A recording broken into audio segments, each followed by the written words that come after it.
Vamos a continuar, jóvenes, con esta clase donde estamos viendo algunos de los principios o leyes de la lógica formal.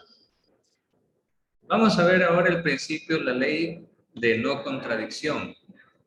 Dice así: no se puede afirmar o negar al mismo tiempo y en una misma relación que tal o cual propiedad le pertenece o no le pertenece al objeto. Por ejemplo, si en la primera proposición yo afirmo y digo, Juana es bella, ¿qué estoy haciendo? Estoy afirmando. Pero si en la segunda proposición, al mismo tiempo y refiriéndome exactamente a la misma persona, digo, Juana no es bella, estoy negando.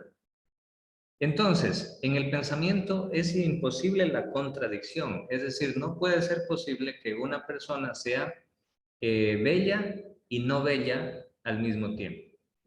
No puede ser que una persona sea blanca o negra al mismo tiempo, que una cosa sea grande y pequeña al mismo tiempo. Ese es según el principio de no contradicción de la lógica. ¿Sí?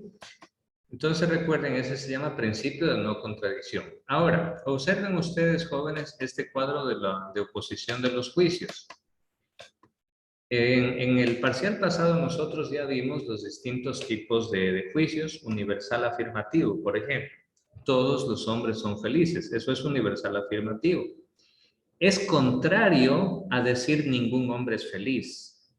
Miren ahí la relación que existe. Contrario, todos los hombres son felices, ningún hombre es feliz. Pero, ¿cuál sería lo contradictorio de todos los hombres son felices? Siga la dirección de la flecha. Lo contradictorio vendría a ser el juicio tipo O, es decir, algún hombre no es feliz. Eso es lo contradictorio. Es decir, por el un lado se afirma absolutamente que todos son felices y por el otro lado, de manera contradictoria, se menciona que algún hombre no es feliz. Esos son los juicios contradictorios. ¿Sí? Entonces, si yo digo también que ningún hombre es feliz, pero por otro lado digo algún hombre es feliz, eso es un juicio contradictorio.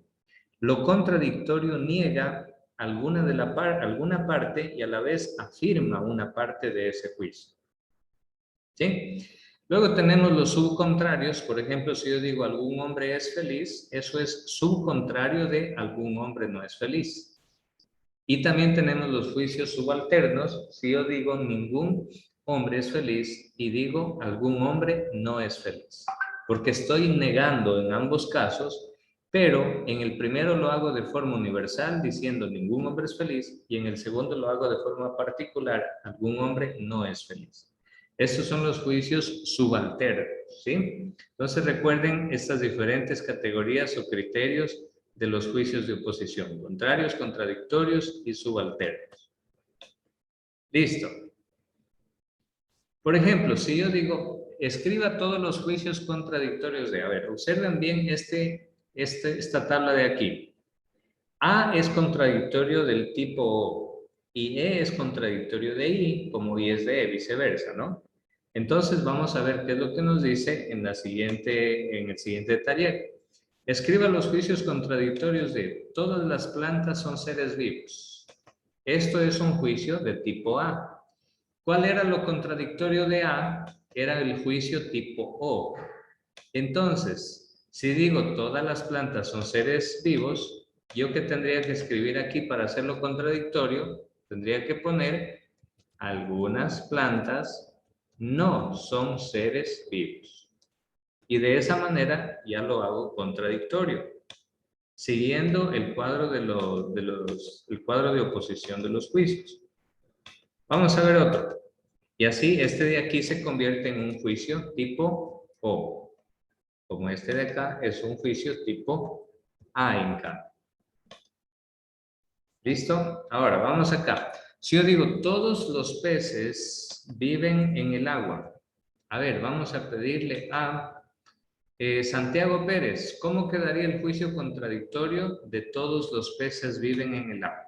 Esto es tipo A. Y el contradictorio de A, nos damos cuenta que es el juicio tipo O. Y el tipo juicio O era particular negativo. Por tanto, ¿cómo quedaría aquí? A ver, Santiago Pérez. El micrófono, Santiago, el micrófono. No, estoy pensando, profe. A ver, Romina Villa, ¿cómo quedaría ese juicio? ¿O ya lo tiene Santiago? Sería algunos peces no nadan en el agua. Exacto, Valentina. Y creo que Santiago también lo dijo. Sería algunos peces no viven en el agua. De esa manera, este juicio se convierte en particular negativo. Y lo particular negativo es contradictorio del universal afirmativo. ¿Sí? Aquí tenemos, ninguna persona es inmortal. Este, en cambio, es un juicio tipo E. Y ya descubrimos que el juicio tipo E es contradictorio del juicio tipo I. Entonces, si yo digo ninguna persona es inmortal, ¿cuál sería el contradictorio? Sería, Alguna persona es inmortal. correcto, alguna persona es inmortal. Muy bien, y en el último, ningún balón es cuadrado. Esto es un juicio tipo E. Muy bien, por tanto, ¿cómo quedaría el contradictorio? Algún balón es cuadrado. Algún balón es cuadrado. Muy bien. Entonces, si ustedes analizan este de acá y lo comparan con este de acá, hay una contradicción evidente. Porque acá me está negando, me dice que, perdón, acá me está afirmando, dice que todas las plantas son seres vivos, y acá me niega y me dice que algunas plantas no son seres vivos. Entonces, ahí hay una contradicción. Entonces, jóvenes, estas clases de lógica, en este caso el principio de no contradicción, nos ayuda a descubrir cuando una persona se está contradiciendo en su discurso. Esto los políticos son especialistas en contradecirse. Son especialistas y lo hacen quizá, bueno, porque en campaña ofrecen lo que sea con tal de ganar votos. Bueno, seguimos entonces, jóvenes, con este tema del principio de no contradicción. En lógica, una contradicción es una incompatibilidad entre dos o más proposiciones. Por ejemplo, las oraciones llueve y no llueve. Y la oración ni llueve ni truena, pero llueve y truena. Estas frases expresan contradicciones, no son posibles. No son posibles, no son verdaderas, porque son contradictorias. Entonces, el principio de contradicción nos dice que una cosa no puede ser y no ser al mismo tiempo y respecto de lo mismo. Ese es el principio de no contradicción. Luego tenemos la contradicción dentro de la ley de la unidad y la lucha de contrarios. La contradicción es la relación entre contrarios, que es el materialismo dialéctico, el movimiento dialéctico cuyos términos son realidades diferenciadas y no idénticas. ¿Qué son los contrarios? Son fenómenos o aspectos de los fenómenos que se excluyen mutuamente. Los contrarios son los antónimos también. Ejemplo, positivo del negativo, norte, sur, frío, caliente, alto y bajo, grande, pequeño, blanco y negro, claro y oscuro. Esos son los contrarios. ¿Sí? Son aspectos de los fenómenos, pero se excluyen mutuamente. Yo no puedo decir que un auto es blanco y negro al mismo tiempo. Una de las dos, pero al mismo tiempo las dos cosas, no. Por más que diga, profe, pero yo lo pinto la mitad blanco y la mitad negro. No, pero no está haciendo al mismo tiempo, todo el ente no es al mismo tiempo blanco ni negro. Ya, en la unidad de contrarios, entre los contrarios se da la relación o nexo.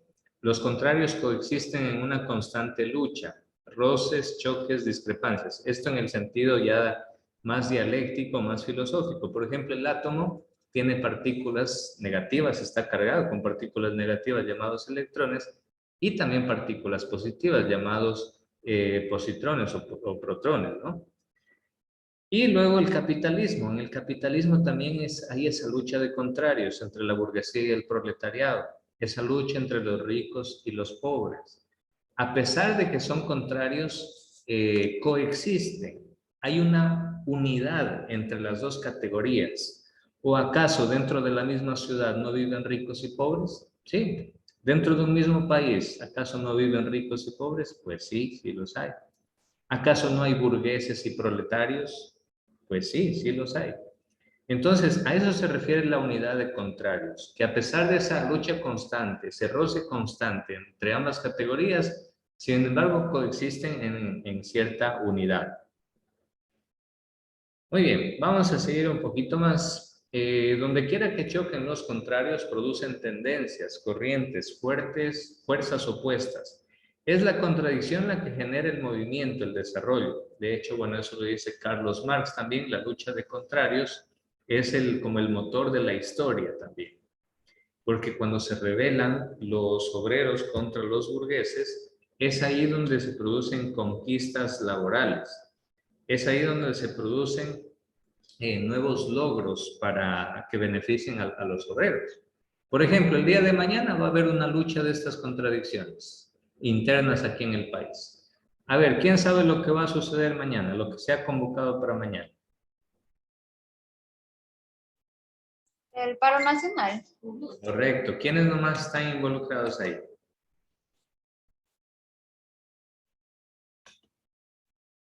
¿No han escuchado quiénes nomás? Miren, los maestros están en huelga de hambre desde hace como un mes.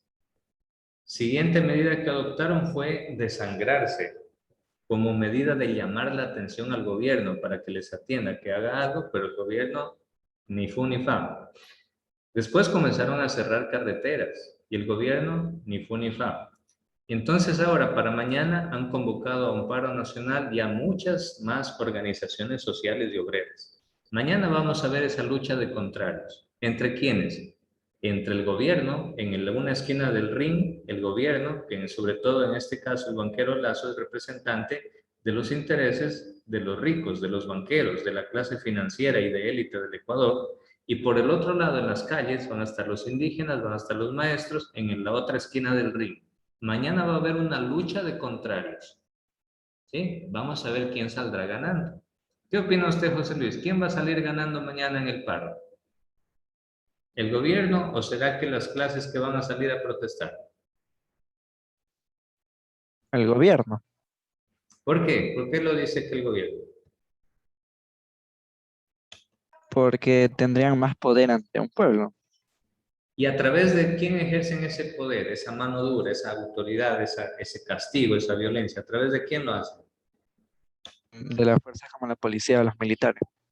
A través de ellos. Reprimen al pueblo para que no protesten y todo lo demás, ¿no? Y, ¿sabe a través de quién más van a reprimir y van a sofocar esas protestas? A través de los medios de comunicación. Porque los medios de comunicación masivos del Ecuador actualmente son el gabinete de belleza del gobierno del señor Lazo. Es decir, le maquillan y todo lo hacen ver bonito y bien pintadito y bien hermoso. Para ellos todo está bien y el Ecuador, poquito más y ya mismo somos como Estados Unidos. Según ellos, ¿no? Según ellos. Entonces, bueno, todo eso sucede en la vida real. Esto que parece que en la filosofía es algo como lejano, que casi nadie entiende. Y uno dice, profe, ¿para qué sirve eso? Nos sirve para entender la sociedad.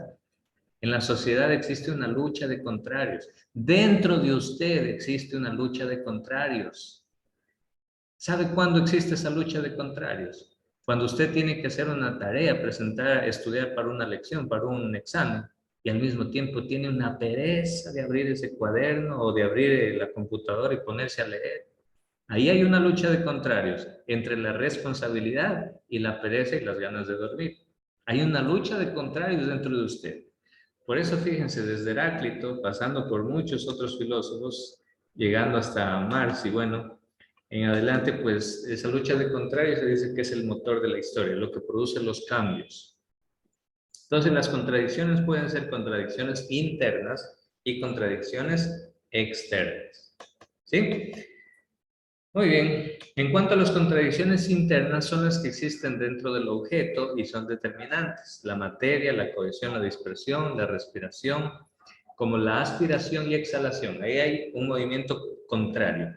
Aspiro, es decir, llevo el aire a mis pulmones y exhalo, es decir, saco el aire de mi cuerpo, de mis pulmones.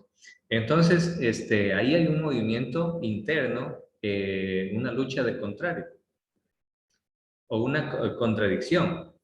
Hay contradicciones externas que son las que se dan entre los fenómenos, entre los procesos. Por ejemplo, en la independencia de México influyeron las contradicciones externas. Invasión napoleónica a España.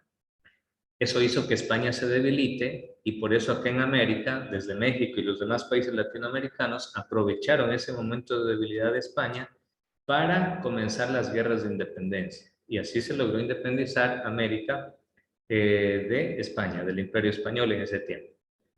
Las contradicciones pueden ser antagónicas y no antagónicas. Hay muchos tipos de contradicciones. Las antagónicas son irreconciliables, son fuerzas sociales, opiniones, fines, intereses encontrados en lucha. Y dice que son irreconciliables. Por ejemplo, la lucha entre capitalistas y obreros, por supuesto. El capitalista siempre va a tender a hacer más capital. Y el obrero siempre va a tender a buscar y a luchar para que el capitalista le reconozca sus derechos y le pague lo justo. Mientras que el capitalista siempre va a querer bajarle el sueldo al obrero para él ganar más. Entonces, miren, esa lucha es irreconciliable. Entonces, siempre van a estar en esa pugna. Y ni bien el uno se duerma, el otro ya le aplica. Y si el otro se duerma, el otro sale a las calles también, incendia las calles protestando y reclamando sus derechos. Entonces, ahí hay una lucha irreconciliable, nos dice.